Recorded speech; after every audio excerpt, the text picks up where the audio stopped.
Good morning, everyone. Welcome to my channel, Vasuda's Voice. Welcome to one more Sunday morning discussion. So ನಾವು ಹೋದ ವಾರ the stories that shape my life ಅನ್ನೋ ಸೀರೀಸನ್ನು ಶುರು ಮಾಡಿದ್ವಿ. ನನ್ನ resettlement agency work ಎಕ್ಸ್ಪೀರಿಯನ್ಸಲ್ಲಿ ಯಾವ್ಯಾವ ರೆಫ್ಯೂಜಿ ಸ್ಟೋರೀಸ್ ನನಗೆ deeply it has impacted me. I am sharing those stories with you. ಇವತ್ತಿನ ಸ್ಟೋರಿ ಓಸೆ ಪಿನಾಡಂದು. ಓಸೆ ಪಿನಾಡ ಅನ್ನೋನು ಹೊಂಡರಸ್ ಅನ್ನೋ ದೇಶದಿಂದ ಬಂದಿದ್ದ. ಹೊಂಡರಸ್ ದೇಶದಲ್ಲಿ ತುಂಬ ಡ್ರಗ್ ಕಾರ್ಟಲ್ ಪ್ರಾಬ್ಲಮ್ಮು, ಅಲ್ಲಿ drug related gang wars, violence ತುಂಬ ಆಗ್ತಾ ಇರತ್ತೆ. ಸೊ ಈ ಓಸೆ ಅನ್ನೋನು ಆ ಡ್ರಗ್ ವಾರ್ನ ವಿಕ್ಟಿಮ್ಮು. ಅವನು US ಬಂದು ಅಸೈಲಮ್ ಸೀಕರ್ ಆಗಿದ್ದ.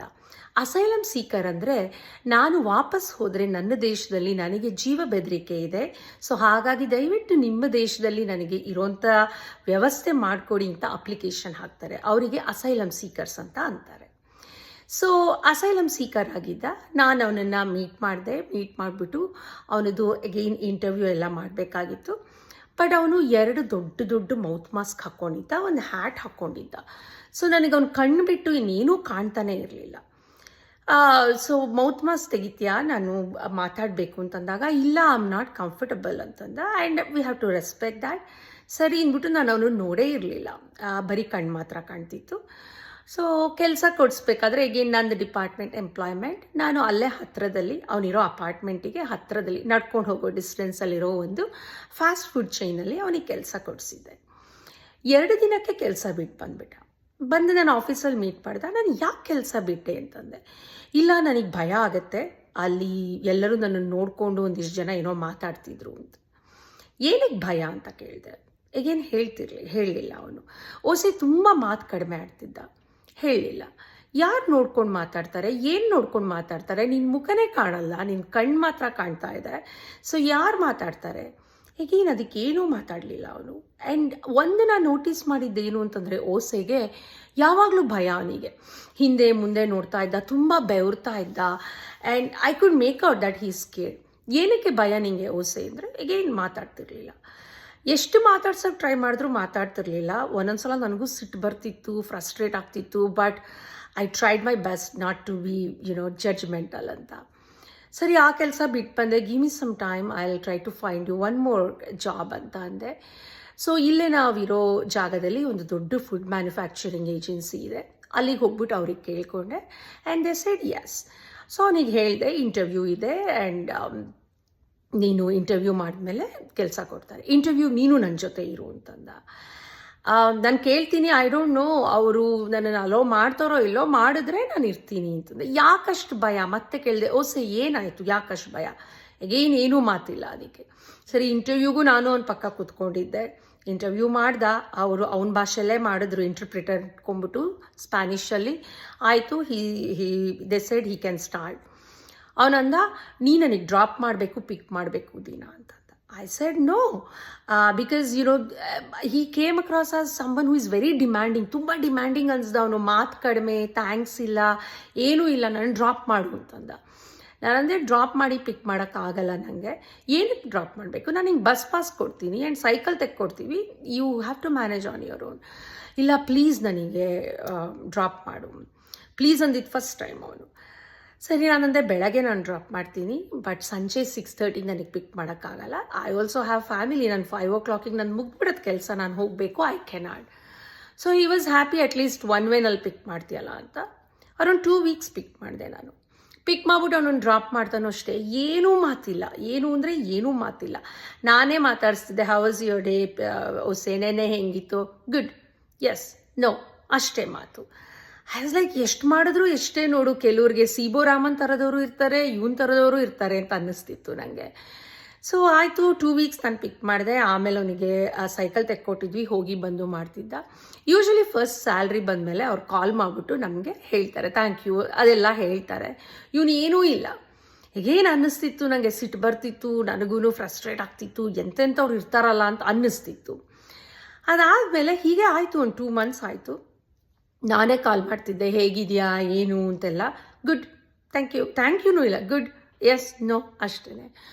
ಸೊ ಒಂದು ದಿನ ಅರೌಂಡ್ 2 months ಆದಮೇಲೆ, I still remember, it was a Wednesday ನನಗೆ ಒಂದು ಮೆಸೇಜ್ ಬಂತು. ಅರೌಂಡ್ 6:30 ಹಾಗೆ ಮೆಸೇಜ್ ಬಂತು. ಸೊ ನಾನದು ಓಸೆಯಿಂದ ಮೆಸೇಜ್ ಬಂದಿತ್ತು. ಅದು ಲುಕ್ ಲೈಕ್ ಅ ಪಿಕ್ಚರ್. ನಾನು ಅದನ್ನು ಡೌನ್ಲೋಡ್ ಮಾಡಿದಾಗ ಅದರೊಳಗೆ ಒಂದು 6-7 ವರ್ಷದ ಒಂದು ಗಂಡು ಮಗು. ಇಟ್ ಲುಕ್ ಲೈಕ್ ಯಾರೋ ಕಿಡ್ನ್ಯಾಪ್ ಮಾಡಿರೋಂಗಿತ್ತು ಆ ಮಗುನ. ಅಂದರೆ ಬಾಯಿಗೇನೋ ಕಟ್ಟಿದ್ರು, ಆ ಕೈಯೆಲ್ಲ ಕಟ್ಟಿದ್ರು. So I texted him back. I did not understand what is this, who is this ಅಂತ. ಕಾಲ್ ಮೀ ಅಂತ ಮತ್ತೆ ಟೆಕ್ಸ್ಟ್ ಮಾಡ್ದೆ. ಸೊ ನನಗೆ ಸ್ಪ್ಯಾನಿಷ್ ಬರ್ತಿರ್ಲಿಲ್ಲ, ಅವನಿಗೆ ಇಂಗ್ಲೀಷ್ ಬರ್ತಿರ್ಲಿಲ್ಲ. ನಾನು had to look for an interpreter ಸಿಕ್ಕಿದ್ರು. ನಾನು ಕಾಲ್ ಮಾಡಿದೆ. ಅರೌಂಡ್ 7 o'clock ಆಗಿತ್ತು ಅವನಿಗೆ ಕಾಲ್ ಮಾಡಿದಾಗ. ಆವಾಗ ಎಕ್ಸ್ಪ್ಲೈನ್ ಮಾಡ್ದೆ, ಅವನು is a victim of gang war, drug ಕಾರ್ಟಲ್ದು. ಅವನಿಗೆ around $1 million US dollar worth drug consignment ಎಲ್ಲಿದೆ ಅಂತ ಅವನಿಗೆ ಗೊತ್ತಿರುತ್ತೆ. ಸೊ ಅದನ್ನು ಅಪೋಸಿಟ್ ಗ್ಯಾಂಗ್ನವರು ಆ ವಿಷಯನ ಎಕ್ಸ್ಟ್ರಾಕ್ಟ್ ಮಾಡೋಕ್ಕೆ ಅವನನ್ನು ಹುಡುಕ್ತಾ ಇರ್ತಾರೆ, ಓಸೆನ. ಸೊ ಅದಕ್ಕೋಸ್ಕರ ಅವ್ನಿಗೆ ಯಾವಾಗಲೂ ಭಯ, ಬಿಕಾಸ್ ಆ ಡ್ರಗ್ ಕಾರ್ಟಲ್ ರೀಚು US ಅಲ್ಲೂ ಇರುತ್ತೆ. ಅವ್ನು ನನಗೆ ಇಲ್ಲೂ ಹುಡುಕ್ತಾರೆ ನನ್ನನ್ನು ಅಂದ್ಬಿಟ್ಟು ಅವ್ನಿಗೆ ಯಾವಾಗಲೂ ಭಯ ಆಗ್ತಿತ್ತು. ಆ್ಯಂಡ್ US ಅಲ್ಲಿ ಅವನನ್ನು ರೀಚ್ ಮಾಡೋಕ್ಕಾಗಲಿಲ್ಲ ಅಂತ ಡ್ರಗ್ ಕಾರ್ಟಲ್ನವರು ಹಾಂಡರಸ್ನಲ್ಲಿ ಇದ್ದಿದ್ದ ಅವನ ಅಕ್ಕನ ಮಗನ್ನ ಕಿಡ್ನ್ಯಾಪ್ ಮಾಡಿರ್ತಾರೆ. ಸೊ ಇದೆಲ್ಲ ನನಗೆ ಇಟ್ಸ್ ಆಲ್ ನ್ಯೂ. ನನಗೇನು ಮಾಡೋದು ಅಂತ ಗೊತ್ತಾಗ್ತಿಲ್ಲ. ನಾನಂದೆ ಕಾಂಟ್ಯಾಕ್ಟ್ ಹಾಂಡರಸ್ ಪೊಲೀಸ್ ಅಂತಂದೆ, ಬಿಕಾಸ್ ಇದು US ಅಲ್ಲಿ ಆಗಿದ್ರೆ I know the protocol. But ಇದು ಹಾಂಡರಸ್ ಅಲ್ಲಿ ಆಗ್ತಾ ಇದೆ. ನನಗೆ I don't know what to do. ನನ್ನ ರೀಚ್ ಇಲ್ಲ ಅಲ್ಲಿ. ಸೊ ನಾನಂದೆ, Jose why don't you call Honduras police? ನಿಮ್ಮ ಅಕ್ಕ ಯಾಕೆ ಫೋನ್ ಮಾಡ್ತಾ ಇಲ್ಲ? ಫ್ರೆಂಡ್ಸಿಗೆ ಹೇಳು. ಈ ಸೈಡ್ ನೋ, ಪೊಲೀಸ್ಗೆ ಹೇಳಿ ಏನೂ ಯೂಸ್ ಇಲ್ಲ, it will do more harm to me. So ನಾನು ಪೊಲೀಸ್ಗೆ ಹೇಳೋಕ್ಕಾಗಲ್ಲ, ವಿ ಕೆನಾಟ್ ರೀಚ್ ಪೊಲೀಸ್ ಅಂತಂದ. I was like, I really don't know what to do. ಇಷ್ಟೆಲ್ಲ ಮಾತಾಡಿ ಮುಗಿಸೋಷ್ಟೊತ್ತಿಗೆ ನಾವು 9 o'clock ಆಗಿತ್ತು. ನಾನಂದೆ, ಓಕೆ, ನಾನು I reach to my director, ಏನಂತಾರೆ ಅಂತ ನೋಡೋಣ, ಐ ಕಾಲ್ ಯು ಬ್ಯಾಕ್ ಅಂತಂದೆ. ನಾನು ನಮ್ಮ ಡೈರೆಕ್ಟ್ರಿಗೆ ಫೋನ್ ಮಾಡಿದಾಗ again he was also clueless. ನಮಗೇನು ಮಾಡಬೇಕು ಗೊತ್ತಾಗ್ತಿಲ್ಲ ಇಲ್ಲಿ, I don't know what to do ಅಂತ ಅವರು ಅಂದರು. ಸರಿ, ಅವರಂದರು, ಇವಾಗ ಆಲ್ರೆಡಿ 9:30 10 o'clock ಆಗ್ತಾ ಬಂದಿದೆ, let's reach out to head office tomorrow, ಮಾತಾಡ್ಬಿಟ್ಟು ಲೆಟ್ಸ್ ಗೆಟ್ ಸಮ್ ಗೈಡ್ಲೈನ್ಸ್ ಅಂತಂದರು. I called Jose back. ಹೇಳಿದೆ ಅವನಿಗೆ, ಓಸೆ ನಮಗೆ ಗೊತ್ತಿಲ್ಲ ಏನು ಮಾಡಬೇಕು ಅಂತ. ಬೆಳಗ್ಗೆ ನಾವು will reach out to our head office, ನಾವು ಏನು ಮಾಡಬೇಕು ಅಂತ ಇಲ್ಲಿ ಕಾಪ್ಸನ್ನು ರೀಚ್ ಮಾಡಿ ಏನು ಮಾಡಬೇಕು ಅಂತ ಮಾತಾಡ್ತೀವಿ ಅಂತ ಅಂದ್ವಿ. ಕಾಪ್ಸ್ ಬೇಡ ಅಂತಂದ. ಸರಿ ಅಂದ್ಬಿಟ್ಟು ನಾನು ಫೋನ್ ಇಟ್ಟೆ. ಅವತ್ತು ರಾತ್ರಿ ನಂಗೆ ತುಂಬ ಬಾದರ್ ಆಯಿತು. ಆ ಮಗು ಹೆಂಗಿರುತ್ತೋ ಏನೋ, ಬೆಳಗ್ಗೆ ತನಕ ಅದಕ್ಕೇನಾದರೂ ಆಗಿಬಿಟ್ರೆ, ಈ ಥರ ಸಾವಿರಾರು ನೆಗೆಟಿವ್ ಥಾಟ್ಸ್ ಬಂತು. But at that point I couldn't do anything. So I made peace with it. Let's see, ಬೆಳಗ್ಗೆ ಮಾತಾಡೋಣ ಅಂತ. ಸೊ ನಾನು ಬೆಳಗ್ಗೆ ಹೋದೆ. ಅವನನ್ನು ಐ ಥಾಟ್ ಹೋಗ್ತಾ ಒಂದು ಸಲ ಓಸೆ ಅಪಾರ್ಟ್ಮೆಂಟ್ಗೆ ಹೋಗ್ಬಿಟ್ಟು ಅವ್ನು ಹೆಂಗಿದ್ದಾನೆ ಅಂತ let me check on him ಅಂದ್ಬಿಟ್ಟು ಹೋದಾಗ ಅವನದು ಅಪಾರ್ಟ್ಮೆಂಟ್ ಡೋರ್ ಓಪನ್ ಆಗಿತ್ತು. I went inside. ಅಲ್ಲಿ ಅವನದು ಡಾಕ್ಯುಮೆಂಟ್ಸು, ಅವನ ಬ್ಯಾಗು, ವ್ಯಾಲೆಟು ಎಲ್ಲ ಇತ್ತು. ಬಟ್ ಓಸೆ ಇರಲಿಲ್ಲ. ಐ ಥಾಟ್ ಮೇ ಬಿ ಕೆಲ್ಸಕ್ಕೆ ಹೋಗಿದ್ದಾನೆ, by mistake apartment door lock ಮಾಡಿಲ್ವೋ ಏನೋ ಅಂದ್ಬಿಟ್ಟು ಐ ಕಾಲ್ಡ್ ಹಿಮ್. ಆ ಫೋನ್ ಸ್ವಿಚ್ ಆಫ್ ಬಂತು. ಸ್ವಲ್ಪ ಮನಸ್ಸಿಗೆ ಕಿರಿಕಿರಿ ಆಯಿತು, ಅಪಾರ್ಟ್ಮೆಂಟ್ ಯಾಕೆ ಓಪನ್ ಆಗಿದೆ, ಅವನ ಬ್ಯಾಗು ವ್ಯಾಲೆಟ್ ಎಲ್ಲ ಇದೆಯಲ್ಲ ಅಂತ ಅನ್ನಿಸ್ತು. ಆದರೂ ನನಗೆ ನಾನೇ ಸಮಾಧಾನ ಮಾಡಿಕೊಂಡೆ, ಮೇ ಬಿ ಅಪಾರ್ಟ್ಮೆಂಟ್ ಲಾಕ್ ಮಾಡೋದು ಮರ್ತು ಬಿಟ್ಟಿದ್ದಾನೋ ಏನೋ, ಕೆಲ್ಸಕ್ಕೆ ಹೋಗಿದ್ದಾನೆ ಅಂತ. ಆಫೀಸ್ಗೆ ಹೋಗ್ಬಿಟ್ಟು ನಾನು ಡೈರೆಕ್ಟ್ರಿಗೆ ಹೇಳಿದೆ, ಹೀಗಾಯಿತು, ಇಟ್ಸ್ ಸೊ ವಿಯರ್ಡ್, ಯಾರೂ ಇರಲಿಲ್ಲ ಮನೆಯಲ್ಲಿ ಅಂತ. ಸೊ ನಾವು ಅಗೇನ್ ಅವರು ಅಂದರು, ಮೇ ಬಿ ಲಾಕ್ ಮಾಡೋದು ಮರ್ತಿರ್ಬೋದು, ಕೆಲ್ಸಕ್ಕೆ ಹೋಗಿರ್ಬೋದು, ಲೆಟ್ಸ್ ವೆಯ್ಟ್ ಅಂತ. ನಾನು ಮಧ್ಯಾಹ್ನನೂ ಫೋನ್ ಮಾಡಿದೆ, ಅಗೇನ್ ಸ್ವಿಚ್ಡ್ ಆಫ್. ಸಂಜೆನೂ ಫೋನ್ ಮಾಡಿದೆ, again it was switched off. ಆವಾಗ ನನಗೆ ಸ್ವಲ್ಪ it started bothering me. Then I called the employer. ಅವರು 24 hours ಓಪನ್ ಇರ್ತಾರೆ, ಯಾಕೆಂದರೆ it's a food production company. So I called and I asked, ಬಂದಿದ್ನ ಅವನು ಓಸೆ ಪಿನಾಡ ಅನ್ನೋನು ಅಂತ. ಸೊ ಆವಾಗ ಅವರು HR ಅಂದರು, ಇಲ್ಲ, ಅವ್ನು he didn't show up today, ಅವ್ನು ಇವತ್ತು ಬರಲಿಲ್ಲ ಅಂತ ಅಂದರು. ಸೊ 24 hours ಆಗಿದ್ದರಿಂದ we lodged a complaint, missing person complaint ಮಾಡಿದ್ವಿ ಇಲ್ಲಿ ಲೋಕಲ್ ಪೊಲೀಸ್ ಹತ್ರ. ಇದಾಗಿ 3 years ಆಯಿತು. ನನಗೆ ಇವತ್ತಿಗೂ ಹೊಸ ಎಲ್ಲಿದ್ದಾನೆ ಅಂತ ಗೊತ್ತಿಲ್ಲ, ಬದುಕಿದಾನ ಇಲ್ವಾ ಅಂತಲೂ ಗೊತ್ತಿಲ್ಲ. ಸಾವಿರಾರು ಕ್ವಶನ್ಸ್ ಇರುತ್ತೆ ನನ್ನ ಮನಸ್ಸಲ್ಲಿ. ವಾಪಸ್ ಹಾಂಡರಸ್ಗೆ ಹೋದ್ನ ಅವ್ರ ಅಕ್ಕನ ಮಗನ ಸೇವ್ ಮಾಡೋಕ್ಕೆ, ಅಥವಾ ಡ್ರಗ್ ಕಾರ್ಟಲ್ ಅವನನ್ನು ಬಂದು ಇಲ್ಲಿಂದನೇ ಅವನನ್ನು ಕರ್ಕೊಂಡು ಹೋಯ್ತಾ? ಯಾಕೆಂದರೆ ಅವನಿಗೆ ಮೆಸೇಜ್ ಬರಬೇಕು ಅಂದರೆ ಅವ್ನ ಫೋನ್ ನಂಬರ್ ಗೊತ್ತಿರಬೇಕು. ಫೋನ್ ನಂಬರ್ ಗೊತ್ತಿದ್ದರೆ ಲೊಕೇಶನ್ ಹುಡ್ಕೋದೇನು ದೊಡ್ಡದಲ್ಲ. ಸೊ ಈ ಥರ ಸಾವಿರಾರು ಕ್ವಶನ್ಸು ಆ್ಯಂಡ್ ನೋ ಆನ್ಸರ್. ನನಗೆ ತುಂಬ ಬಾದರ್ ಆಗ್ತಾಯಿತ್ತು. ಇದು ಇವತ್ತಿಗೂ ಆಗತ್ತೆ. ಇದರಿಂದ ನಾನು 2 ಪಾಠ ಕಲಿತೆ. ಮೊದಲನೇದು, ಡೋಂಟ್ ಬಿ ಜಡ್ಜ್ಮೆಂಟಲ್. ಎದುರುಗಡೆ ಇರೋರಿಗೆ ಏನಾಗ್ತಿರತ್ತೆ ಅಂತ ನಮಗೆ slightest of the slight clue ಇರಲ್ಲ. ನಾವು ಅಂದ್ಕೋತೀವಿ ನಮಗೆ ಗೊತ್ತಾಗ್ತಿದೆ ಅಂತ, but we have no idea what's going on with others. ಕೆಲವ್ರು ಹೇಳ್ಕೊತಾರೆ, ಕೆಲವ್ರು ಹೇಳ್ಕೊಳಲ್ಲ. The best thing you can do is be kind and don't be judgmental. I tried. ಒಂದೊಂದ್ಸಲ ನನಗೂ ಸಿಟ್ಟು ಬರ್ತಿತ್ತು, but I made sure that I am not judging him. I gave him benefit of doubt. ಸೊ ಅದು ಇನ್ನೂ strong ಆಗಿದೆ ನನಗೆ. I don't judge anyone. And ಇನ್ನೊಂದು, there are things which are out of your control. ನನಗೆ ಸ್ಟಾರ್ಟಿಂಗಲ್ಲಿ ಅನ್ನಿಸ್ತಿತ್ತು, ಅಯ್ಯೋ ಅವತ್ತೇ ರಾತ್ರಿ ನಾನು ಅವನ ಅಪಾರ್ಟ್ಮೆಂಟಿಗೆ ಹೋಗಿಬಿಡ್ಬೇಕಾಗಿತ್ತು, ನಾನು ಹಾಂಡುರಸ್ ಕಾಪ್ಸಿಗೆ ನಾನೇ ಫೋನ್ ಮಾಡಬೇಕಾಗಿತ್ತು, ಹಾಗೆ ಮಾಡಬೇಕಿತ್ತು, ಹೀಗೆ ಮಾಡಬೇಕಿತ್ತು ಅಂತ ತುಂಬ ಯೋಚನೆಗಳು ಬಂತು. ಬಟ್ ಅದು ಯಾವುದೂ ಆಗ್ತಿರ್ಲಿಲ್ಲ ನನ್ನ ಕೈಯಲ್ಲಿ. ಅವನು ಸ್ಪೆಸಿಫಿಕಲಿ ಪೊಲೀಸಿಗೆ ಹೇಳಬೇಡ ಅಂತ ಹೇಳಿದಾಗ ನಾನು ಅವನು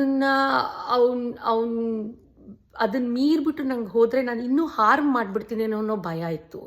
ಆ್ಯಂಡ್ ಅವತ್ತು ಅವನ ಮನೆಗೆ ಅಪಾರ್ಟ್ಮೆಂಟಿಗೆ ಹಿಂದಿನ ದಿನ ರಾತ್ರಿನೇ ಹೋಗಿದ್ದಿದ್ರೆ ನಾನಲ್ಲಿ ಇರೋಕ್ಕಾಗ್ತಿರ್ಲಿಲ್ಲ, ಅವನು ನಮ್ಮ ಮನೆಗೆ ಕರ್ಕೊಂಬರೋಕ್ಕಾಗ್ತಿರ್ಲಿಲ್ಲ. So there are things which are beyond our control. So you have to accept that. ಈ ಟಾಪಿಕ್ ಬಂದಾಗ ನನಗೆ DVG ಅವರದ್ದು ಒಂದು ಕಗ್ಗ ತುಂಬ ಇಷ್ಟ ಆಗುತ್ತೆ. ಯಾವುದಂದರೆ, 2 ಕೋಣೆಗಳಲ್ಲಿ ಮಾಡು ಮನದಾಳದಲ್ಲಿ, ಹೊರ ಕೋಣೆಯಲ್ಲಿ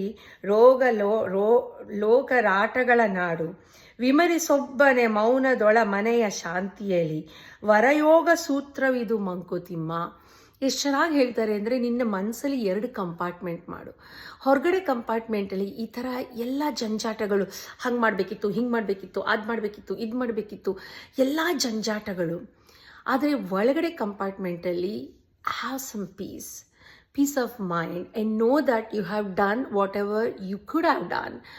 and there are things which are beyond your control. ನಿನ್ನ ಶಕ್ತಿಗೆ ಮೀರಿದ್ದು ತುಂಬ ಇದೆ, ನಿಂಗೇನೂ ಮಾಡೋಕ್ಕೆ ಆಗಲ್ಲ.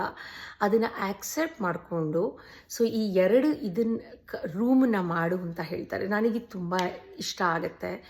ಸೊ ಯಾಕೆಂದರೆ ನನಗೆ ನನ್ನ ಹೊರ ಕೋಣೆಯಲ್ಲಿ ತುಂಬ ಕ್ವಶನ್ಸ್ ಇರ್ತಿತ್ತು ನನಗೆ ಓಸೆಪಿ ನ್ಯಾಡನ್ ಬಗ್ಗೆ. ಆದರೆ ಒಳ ಕೋಣೆಯಲ್ಲಿ I made peace with it. So ಇವೆರಡು ನನಗೆ ದೊಡ್ಡ ಲೆಸನ್. ಇದರಿಂದ ಇವತ್ತಿಗೂ ನನಗೆ ಕ್ಲೋಜರ್ ಸಿಕ್ಕಿಲ್ಲ ಓಸೆಪಿ ನ್ಯಾಡನ್ ವಿಷಯದಲ್ಲಿ. ಇವತ್ತಿಗೂ ನಾನು ಈ ಹಿಸ್ಪ್ಯಾನಿಕ್ ಕಮ್ಯುನಿಟಿ ಎಲ್ಲೆಲ್ಲಿದೆಯೋ ಅಲ್ಲಿ ಹೋದಾಗ ಅವನನ್ನು ಹುಡುಕ್ತಾ ಇರ್ತೀನಿ. ಎಲ್ಲೋ ಬರ್ಬೋದು ಅವನು, ಇಲ್ಲೇ ಎಲ್ಲೋ ಇರ್ಬೋದು ಅವನು, maybe he'll message me, ಏನೇನೋ ಇನ್ನೂ ಆ ಹೋಪ್ ಇರುತ್ತೆ. But I have made peace with it. So ಇದೆರಡು ನನಗೆ ಬಿಗ್ ಲೆಸನ್ಸ್ ಫ್ರಮ್ ಓಸೆಪಿ ನ್ಯಾಡನ್ ಕಥೆಯಿಂದ. ಹೋಪ್ಫುಲಿ ಇವತ್ತಿನ ಎಪಿಸೋಡ್ ನಿಮಗೂ ಇಷ್ಟ ಆಯಿತು ಅಂತ ಅಂದ್ಕೋತೀನಿ.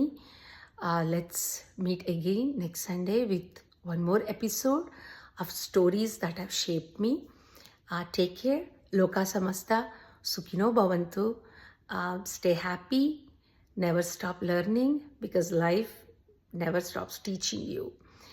So be happy, be positive. See you all next week with one more episode. Take care. Bye-bye.